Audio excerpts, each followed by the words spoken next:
آپ بٹن آن کریں اوپر آپ کو ایسا لگے گا جیسے آگ کا شعلہ, اور بالکل گورا جب کوئی چیز بناتا ہے تو بڑی اس میں ایکوریسی بہت ہوتی ہے, ایسا بالکل آگ کا شعلہ جل رہا ہے وہ, اور نیچے موم ہے, نہ حقیقت میں نیچے موم ہے نہ اوپر آگ ہے, وہ جل بالکل بالکل موم بتی. اب گھر میں جب مہمان آتے ہیں تو شو مارنے کے لیے ہم نے وہ رکھی ہوئی ہے, وہ میں بٹن آن کر کے یوں کر دیتا ہوں, وہ بالکل ایسے شعلہ ہل بھی رہا ہے, بجھ بھی رہا ہے, تیز بھی ہو رہا ہے بڑا. پھر ہم کیا کرتے ہیں, اس کے اوپر میں ہاتھ رکھتا ہوں, میں ہاتھ رکھتا ہوں. اب میں چاہوں نا میں بہترین طریقے سے روحانی ٹوپی ڈرامے کا دھندا چلا سکتا ہوں, میرے پاس بہترین آپشن ہے, بہترین. تو اب میں کیا کروں, ہاتھ اور جل نہیں رہا, ابے بھائی لوگ کہیں گے یار, میں پھر کہوں بھائی یہی تو ہے اصل, تو میں بتانا نہیں چاہ رہا تھا آپ لوگوں کو کہ میں کیا ہوں, لیکن آج اللہ نے راز کھول دیا, یہ قدرت کی طرف سے ہاتھ نہیں جل رہا.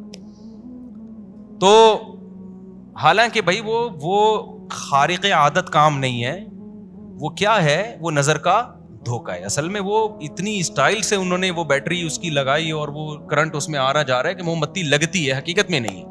اس کو خارق عادت نہیں کہتے, اس کو تو جادو کہتے ہیں, نظر کا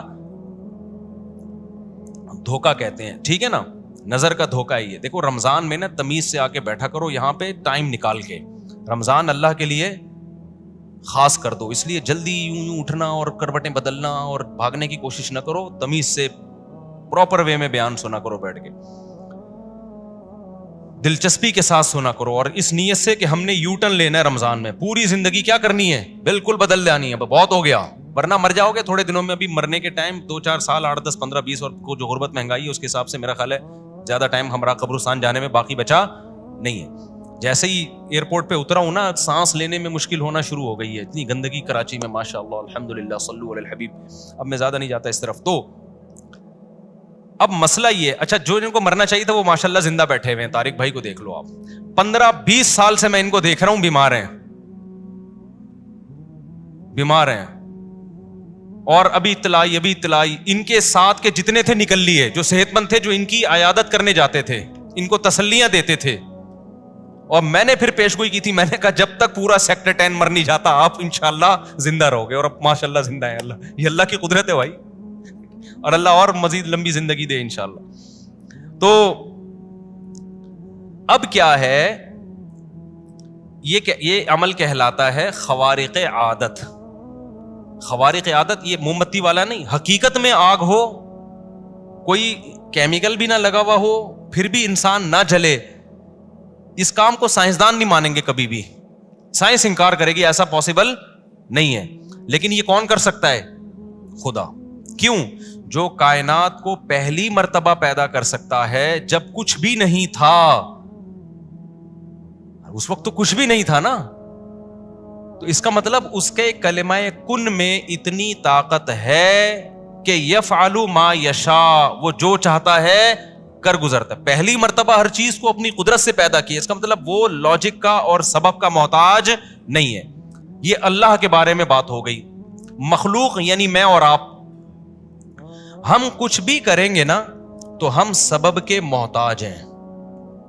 ہم اگر پیاس بجھانا چاہتے ہیں تو ہمارے کلمہ کن میں وہ طاقت نہیں ہے کہ ہم کلمہ کن کی طاقت سے پیاس بولو بجھا دیں.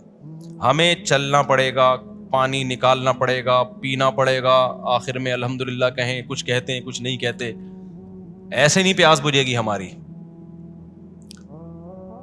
تو یاد رکھو دینداروں نے یہ کر دیا ہے کہ جو اللہ کے کام ہیں وہ اپنے ذمے رکھ لیے ہیں, جو اپنے کام ہیں وہ کس کے ذمے ڈال دیے ہیں, اللہ کے. تو پوری غزوہ تبوک اور سورہ انفال جو آج ہم نے پڑھی ہے اس سے یہی سبق ہمیں ملتا ہے کہ جو انسانوں کے کام ہیں وہ انسان کرے گا, جو اللہ کے کام ہیں وہ کس پہ چھوڑے جائیں گے, وہ اللہ پہ. وہ آپ نے نہیں کرنے ہیں, وہ اللہ کی مرضی جب چاہے کرے. اب اسی میں یہ سمجھ لو, یہ جو معجزے اور کرامت ہے نا, یہ کہتے ہیں خوارق عادت, عادت سے ہٹ کے کوئی کام ہو جائے. تو کبھی یہ پیغمبر کے ہاتھ پہ ہوتا ہے, کبھی یہ کام ولی اللہ کے ہاتھ پہ ہوتا ہے, اولیاء کے ہاتھ پہ بھی ہوتا ہے اور ہوتا رہے گا قیامت تک. اس کی کوئی دلیل نہیں ہے کہ اب کرامتوں کا دروازہ بند ہو گیا, ناممکن ہے. یہ دعویٰ جہالت ہے. اس پر پوری امت کا اجماع ہے کہ جیسے پیغمبر کے ہاتھ پہ معجزے ہوتے ہیں, ایسے ہی اولیاء اللہ کے ہاتھ پہ کرامتیں ظاہر ہوتی ہیں. کوئی جاہل آدمی کرامت کا انکار کرے وہ جاہل ہے ایک نمبر کا. اس کا شرک سے کوئی تعلق نہیں ہے بلکہ یہ عین توحید ہے. توحید اس لیے ہے کہ کرامت کا ولی اللہ کے ہاتھ پہ جاری ہوتی ہے, لیکن جاری کرنے والا کون ہوتا ہے؟ اللہ ہوتا ہے. تو یہ تو اللہ کی قدرت ہے, ولی کی قدرت تھوڑی ہے. کرامت جب شرک ہوگی جب ہم کہیں یہ ولی کا اپنا کام ہے, اس کی اپنی طاقت اور قدرت ہے, اپنی تھوڑی ہے. حضرت مریم کو بغیر شوہر کے بیٹا مل گیا, یہ حضرت مریم کی کرامت تھی. یہ شرک اس لیے نہیں ہے کہ یہ کام کرنے والا کون ہے؟ اللہ ہے. لوگ کہتے ہیں اس کا تو قرآن میں تذکرہ ہے اس لیے ہم مان لیتے ہیں. تو قرآن میں تذکرہ سے کیوں مان لیتے؟ کیا شرک قرآن کے کہنے سے مان لو گے؟ ظاہر ہے قرآن شرک کو پروموٹ نہیں کرتا. قرآن سے اس لیے مانتے ہیں کہ قرآن یقینی چیز ہے. تو کوئی بھی یقینی دلیل ہمارے پاس ہوگی ہم کرامت کے واقعے کو درست مان لیں گے, بشرطے کہ دلیل کیا ہو؟ یقینی.